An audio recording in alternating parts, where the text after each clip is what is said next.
നമുക്കത് അവിയലുണ്ടാക്കി. എങ്ങനെയാ ഈ അവിയലുണ്ടാക്കിയത് എന്ന് ഞാൻ കാണിച്ചു തരാം കേട്ടോ. അടുക്കളയിലേക്ക് വന്നാൽ കാണിച്ചു.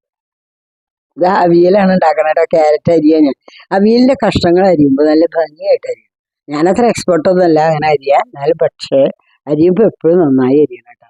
വലിയ വലിയ കഷ്ണങ്ങളാക്കി അരിയരുത്. ചതുര കഷ്ണങ്ങളൊന്നും ആകാൻ പാടില്ല. ഇത് സ്ലിം ആൻഡ് ട്രിം ആയിട്ടുള്ള കഷ്ണങ്ങളായിട്ട് അരിഞ്ഞ അവിയലിന് നല്ലൊരു ഭംഗിയുണ്ട്. നമ്മളൊക്കെ അങ്ങനെ ചെയ്യാം കേട്ടോ. അവിയലിന്റെ കഷ്ണം അരിയാൻ അത് പ്രത്യേകിച്ച് അരിയണം. അതിങ്ങനെ അരിയണം കേട്ടോ.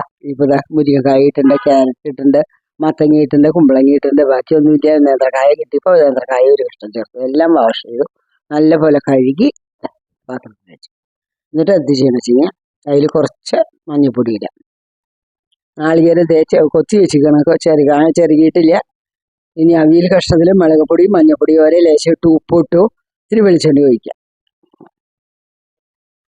എന്നിട്ട് അത് നല്ലോണം മാരിനേറ്റ് ചെയ്യുക. കഷ്ണങ്ങൾ മാരിനേറ്റ് ചെയ്യുക. അതായത് ഉപ്പും മുളകൊക്കെ പിടിക്കേണ്ട കഷ്ണത്തിൽ കേട്ടോ. അവിയലിൻ്റെ കഷ്ണത്തിൽ വെള്ളം ഒഴിക്കരുത്. ഉപ്പും മുളക് ഒക്കെ ഇട്ട് വെളിച്ചെണ്ണ ഒഴിച്ച് മാരിനേറ്റ് ചെയ്ത് വയ്ക്കുക.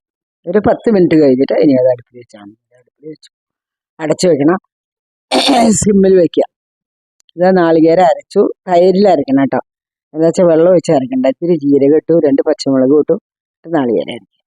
ഉള്ളിയൊന്നും ഞാൻ ചേർത്തിട്ടില്ല. നിങ്ങൾക്ക് വേണമെങ്കിൽ ഉള്ളിയോ വെളുത്തുള്ളി എന്ത് വേണമെങ്കിൽ ചേർക്കാം. അപ്പോൾ ടേസ്റ്റ് ഒന്നും കൂടെ കൂടും. തൈരിലാണ് അരച്ചത്. ആ കഷ്ണങ്ങൾ വെന്ത് കിട്ടി.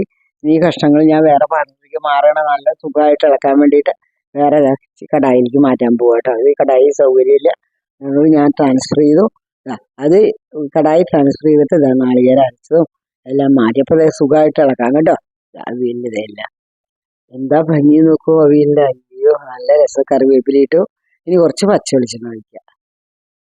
കുറച്ച് ഒഴിച്ചാൽ മതി. ഇത്തിരിയേ വേണ്ടു. പക്ഷെ അത് പച്ച വെളിച്ചെണ്ണയാവണം കേട്ടോ.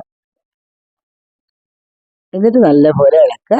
അവിയൽ കലായി ബൗളിൽ കളർത്തി ഇതാ നോക്കൂ. കാണാനുള്ള എന്താ ഭംഗി നോക്കൂ. വളരെ ന്യൂട്രീഷ്യസ് ആണ്. അതേസമയം നല്ല സുന്ദരിയാണ് അവിയൽ അല്ലേ. എന്ത് രസാ.